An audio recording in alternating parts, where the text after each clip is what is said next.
Olá a todos, hoje é 2 de novembro de 2015. O objetivo é falar para vocês sobre o Programa de Aceleração da Erudição, produzido, organizado, desenvolvido pela instituição conscienciocêntrica Reaprendência, cuja série atual é dedicada ao estudo do cérebro. Eu fiquei responsável pelo 5º módulo, cuja obra eu escrevi aqui, O Melhor Cérebro da Sua Vida, Segredos e Talentos da Maturidade, livro de Barbara Strock, publicado aqui no Brasil pela Jorge Zahar em 2011. A edição original em inglês, americana, da Penguin, é de 2010.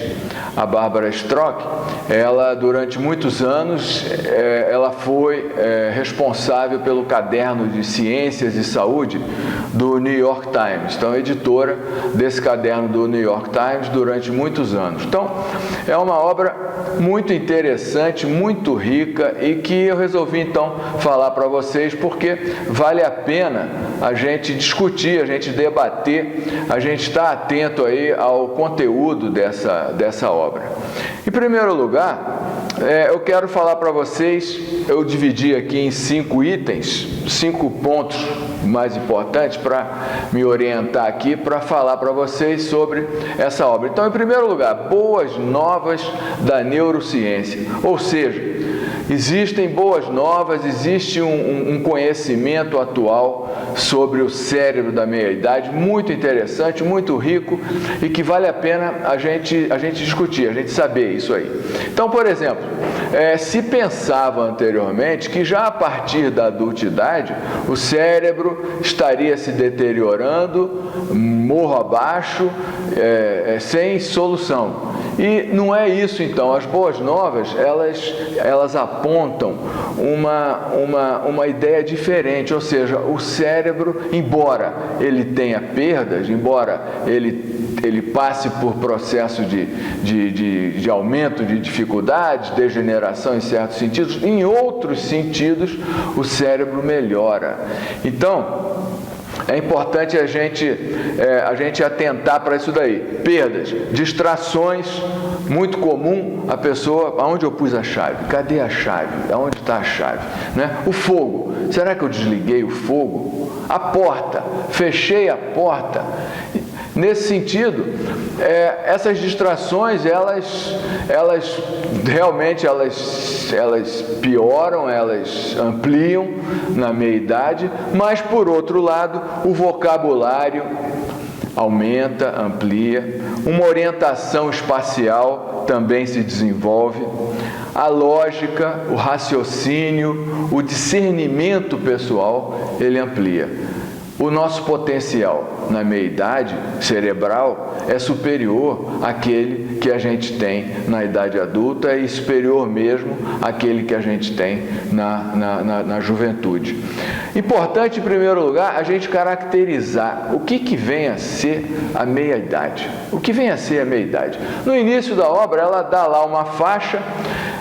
Eu fiquei curioso, fui olhar também no Google, lá, a primeira referência que apareceu da revista Veja se referia à meia-idade entre 35 e 68 anos.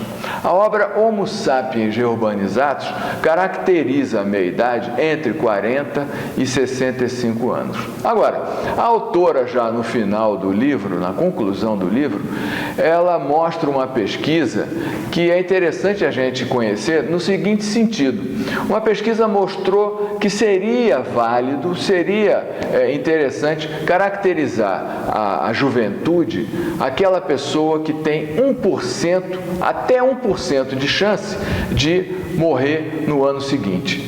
Esse é o jovem. A meia-idade, aquele que tem entre 1 a 4% de chance de morrer no ano seguinte. E o idoso, aquele que tem acima de 4% de chance de dessomar no ano seguinte. Nesse sentido, com base nesses achados aí, se convencionou que a meia-idade no homem seria entre 58 e 73 anos e a meia-idade na mulher entre 63 78 anos. Eu fiquei feliz com isso porque eu, com 58, estou começando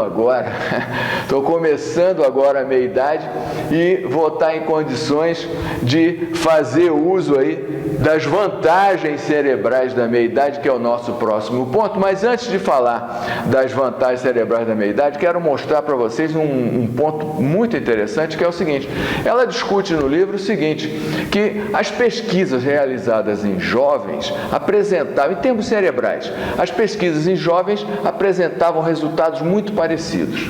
As pesquisas em idosos, igualmente, resultados muito parecidos. Já na meia-idade, se encontram tantos resultados parecidos com os dos jovens, quanto resultados parecidos com os dos idosos. Então, a meia-idade é um período, ao mesmo tempo, com muito potencial, mas ao mesmo tempo também com riscos, e que a gente precisa conversar, conhecer, discutir, e principalmente em relação a nós mesmos, temos uma atitude que seja de profilaxia e de desenvolvimento. Então, eu quero falar em primeiro lugar das vantagens cerebrais. Essas vantagens cerebrais, como a gente viu agora, a meia-idade abrange desde o potencial da juventude quanto o potencial do idoso. Então, depende da pessoa, depende muito da pessoa.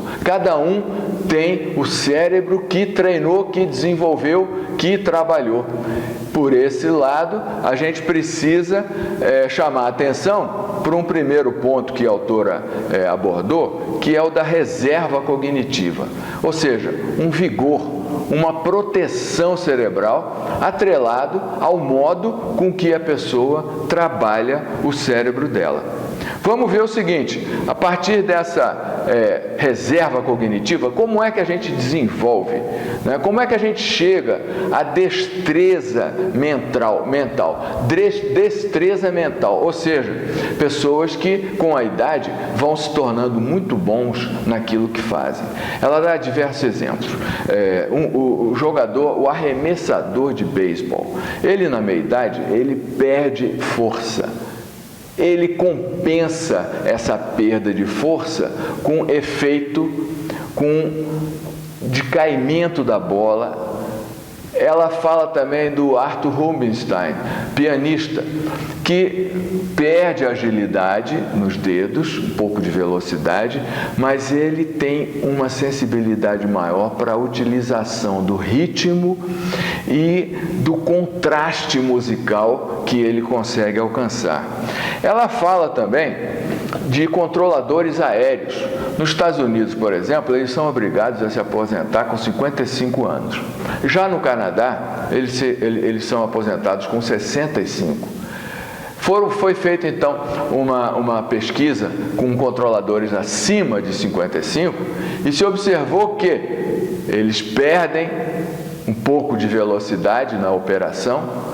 Eles precisam registrar, eles precisam ter os registros visualmente acessíveis, mas eles ganham em imaginação, eles ganham em visualização da localização dos aviões. Nesse sentido, eles ganham, então eles têm uma melhoria, eles têm um desempenho que pode ser superior ao do controlador aéreo mais jovem. Isso é muito interessante. Um outro caso, então, relacionado ao processo de aviação, foi aquele caso da US Airways, aquele avião que decolou em LaGuardia e alguns pássaros entraram e pararam as turbinas do avião. O piloto teve pouquíssimo tempo e resolveu pousar o avião no Rio Hudson. Foi um sucesso total ali, todo mundo se salvou, não houve feridos, e o caso é emblemático para registrar o cérebro de meia-idade. 57 anos de idade o piloto, a tripulação do avião, toda composta por pessoas já de meia-idade, e também, curiosamente, as tripulações dos barcos que estavam naquele momento ali no Rio Hudson e que correram para socorrer os passageiros ali naquela condição. Nesse sentido, nós temos aí essa questão da destreza mental. A autora também aborda sobre os escapulidos. Ela mostra uma pesquisa que foi feita num convento de freiras, e havia lá uma freira que tinha um potencial muito grande para leitura, para estudo, professora, e aos 85 anos ela gabaritava os testes de cognição, se saía muito bem em qualquer problema, e ela de repente morreu, foram olhar o cérebro dela, e o cérebro dela era totalmente deteriorado. Não se podia entender como é que naquele ano da morte ela conseguiu gabaritar um teste cognitivo e ao mesmo tempo o cérebro tomado de manchas brancas ao modo de Alzheimer. Outro caso também, o professor, um homem de 73 anos que morreu alguns anos antes da morte. Ele reclamava de problema cerebral. Ele era jogador de xadrez, conseguia antever 7 jogadas. Ele não conseguia mais antever as 7, só conseguia antever 4 jogadas. Achou isso muito estranho, foi atrás, fez diversos exames, ninguém conseguiu perceber nada. E depois da morte dele, morreu cedo, 73 anos, realmente o cérebro tinha problema também de Alzheimer. Então vejam, a importância da reserva cognitiva, a importância da destreza mental, do uso cerebral. Em relação a vantagens, ela fala também do equilíbrio emocional. Nesse sentido, a gente precisa ver um sintoma que muitos de nós estamos passando hoje, é o problema do celular.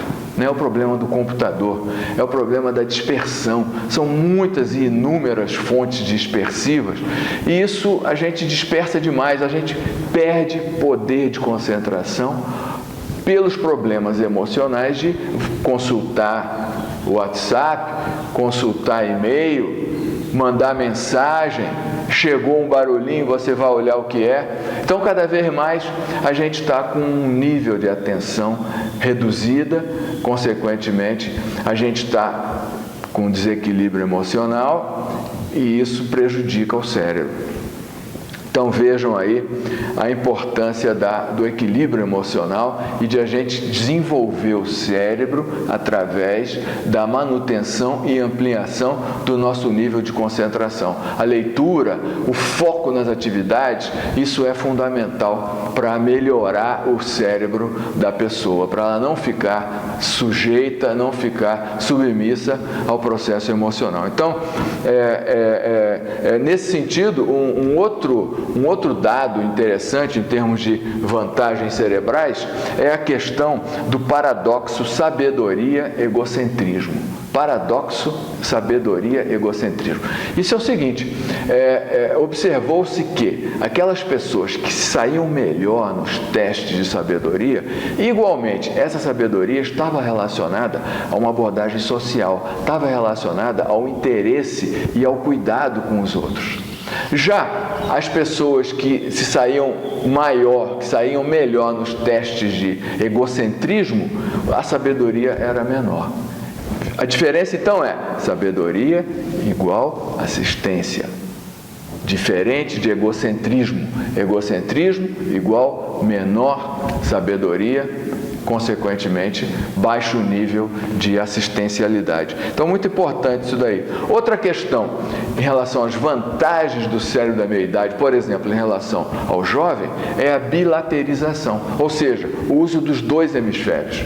Enquanto que o jovem usa apenas um, ele aprende com o hemisfério esquerdo, depois ele quer lembrar, ele usa o hemisfério direito, ou seja, os hemisférios trabalham principalmente isoladamente. Já na meia-idade, porventura, e devido ao processo já dos desgastes iniciais, os cérebros trabalham em conjunto, existe uma bilaterização.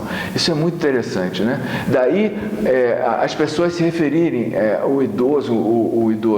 a pessoa de meia-idade, ela ter um pensamento mágico, ou seja, a ficha cai, ela junta as pontas.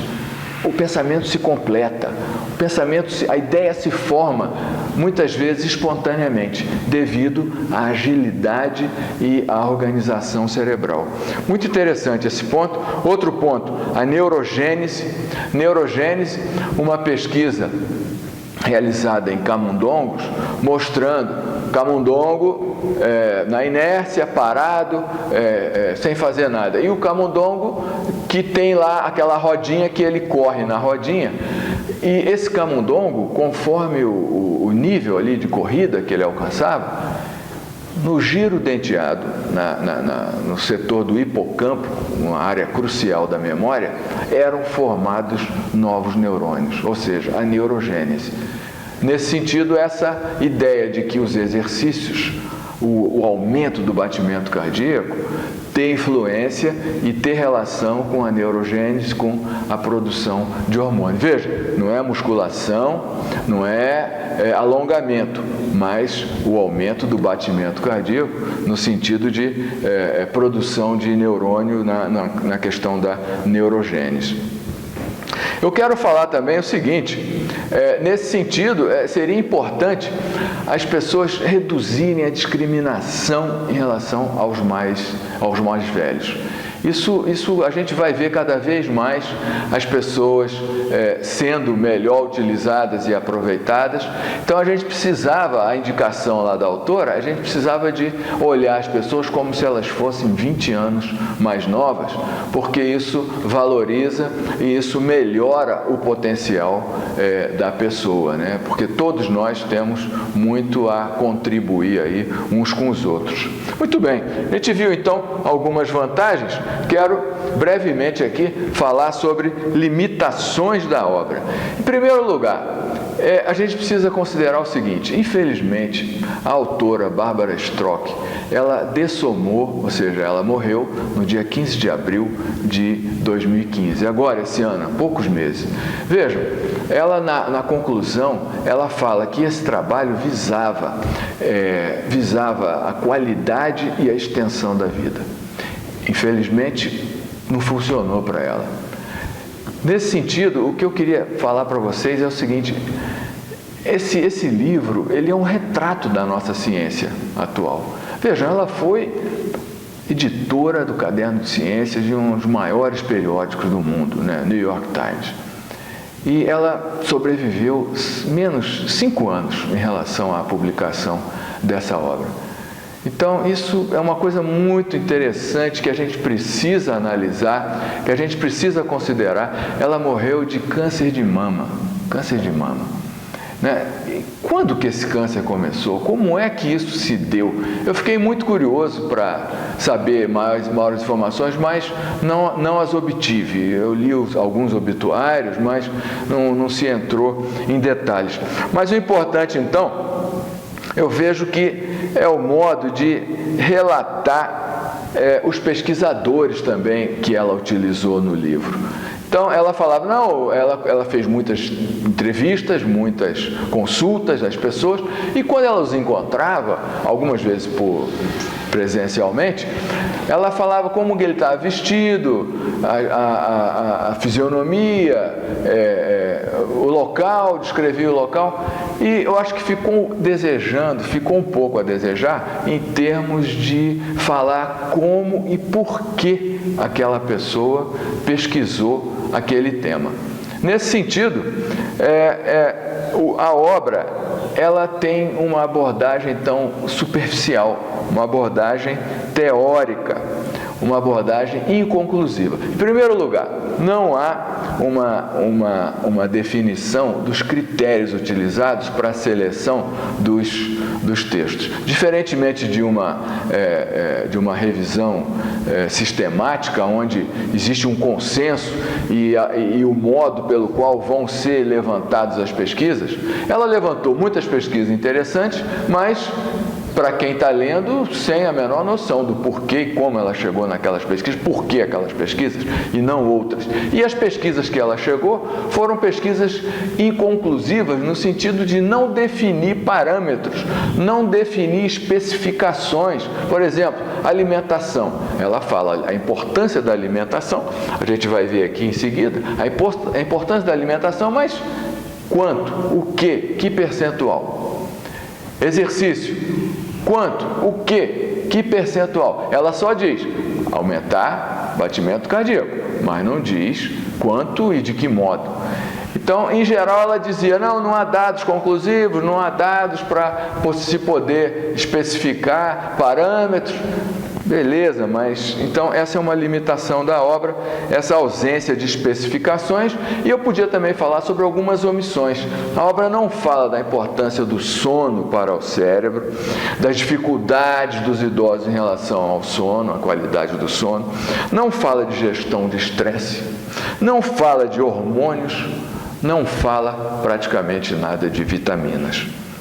Então, nesse sentido, foram os conteúdos heterocriticáveis que a gente podia tecer aí em relação a esse livro. Por fim, eu tenho 2 pontos ainda, mas esse 4º ponto aqui, estilo de vida. Em relação ao estilo de vida, ela fala, como a gente está comentando aqui, a importância da nutrição, a importância do exercício, a importância do treinamento cerebral. Embora ela não entre em detalhes e não defina especificações, é importante a gente relacionar, então, esse ponto que a gente começou aqui. O cérebro da meia-idade, ele tem tanto potencial de um cérebro de alto nível, quanto também o potencial de um cérebro deteriorado.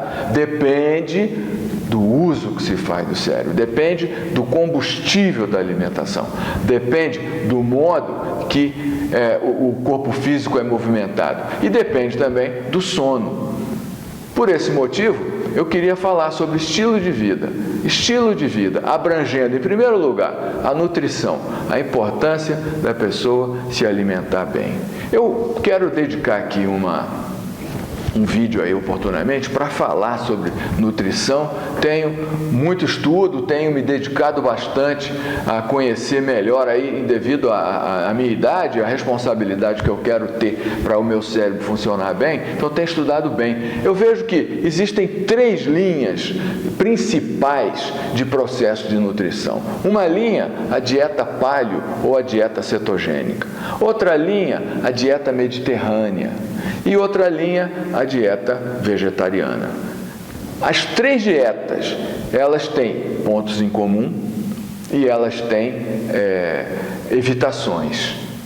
Então, as 3 evitações, eu quero falar, as 3 evitações que todo mundo devia evitar. Em primeiro lugar, açúcar. Evitar alimento processado com açúcar. Açúcar é muito ruim. Segundo, farinhas, alimentos processados e farinhas de modo geral. Terceiro, óleos vegetais, óleo de soja, óleo de milho, óleo de canola, né? Óleo vegetal de modo geral, ele altera a estrutura quando aquece, ele fica râncido, muito ruim para a saúde. Muito melhor manteiga, óleo de coco, gordura saturada, banha de modo geral. Isso faz bem e isso é que promove síntese de proteínas, isso promove a gordura. Veja, o nosso cérebro trabalha 80% à base de gordura. Então a gordura é fundamental para o bom funcionamento cerebral. Ela até fala no livro aí a mielina, o desenvolvimento da mielina, das glias, das conexões interneuronais, dependendo basicamente de um processo de gordura saudável. Muito bem, pessoal. Nutrição, exercício, rapidamente o exercício. Exercício, pelo que eu tenho estudado, High Intensity Interval Training, ou seja, o treinamento intervalado de alta intensidade. 20 minutos, 8 tiros de 30 segundos. Ou seja, os primeiros 3 minutos você anda leve, ou spinning, ou seja lá o que for, leve, 3 minutos para aquecer. Tiro de 30 segundos o mais rápido que você puder. 1 minuto e meio leve. 30 segundos o mais rápido que você puder. 1 minuto e meio leve. Assim são 8 tiros até os 17 minutos. Depois do 17h30, o último tiro, você vai devagarinho até completar os 20 minutos. Esse formato, esse padrão de exercício, ele é muito interessante, uma pesquisa bem desenvolvida, embora as pesquisas possam significar qualquer coisa, dependendo do interesse do pesquisador, mas essa pesquisa é interessante, vale conhecer.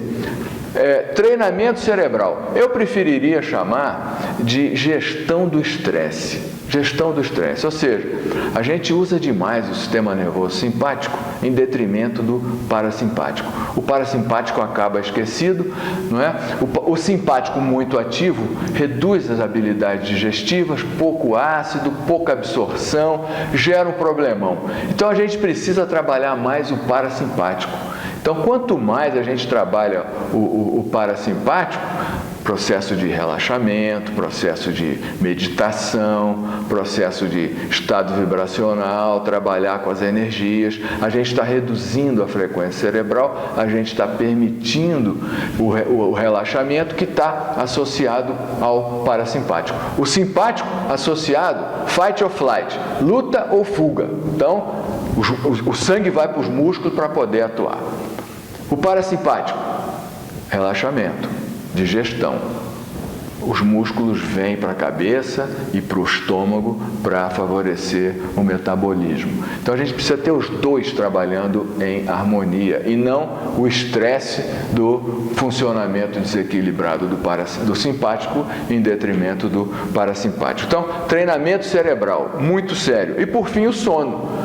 Dormir o suficiente, dormir pouco é tão ruim quanto comer errado.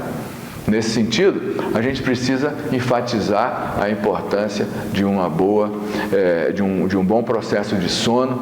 Existem terapeutas que só vão atender as pessoas doentes quando elas se prontificarem a dormir 9 horas por noite. E começar antes das 10, porque antes das 10 até meia-noite, a qualidade do sono é muito superior àquela depois da meia-noite. Então a gente viu aqui os 4 itens relacionados a um programa de estilo de vida fundamental para o desenvolvimento e a melhoria do cérebro.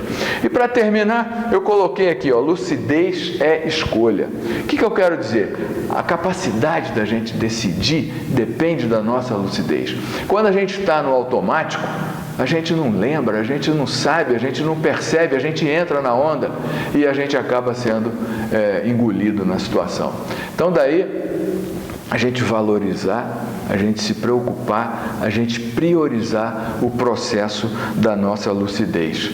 Sair do automatismo, desenvolver a própria autonomia. Nós tivemos uma discussão muito interessante nessa aula do pai, ao final, quando a gente debateu a questão da autonomia em relação à autoridade. Até que ponto você cede e faz o que o terapeuta te fala, até que ponto que você ouve, mas que você vai pesar essa informação e você vai consultar outras fontes. Isso é muito importante. Autoridade não é verdade. Verdade, sim, é autoridade. E muitos de nós nos submetemos, abaixamos a cabeça, o nosso cérebro não funciona, a gente entra num processo automático e a gente cede em relação ao que o fulano, que é autoridade, falou. Daí a importância da descrenciologia. Não acredite em nada do que a gente está falando aqui, mas tenha suas experiências, lucidez é escolha.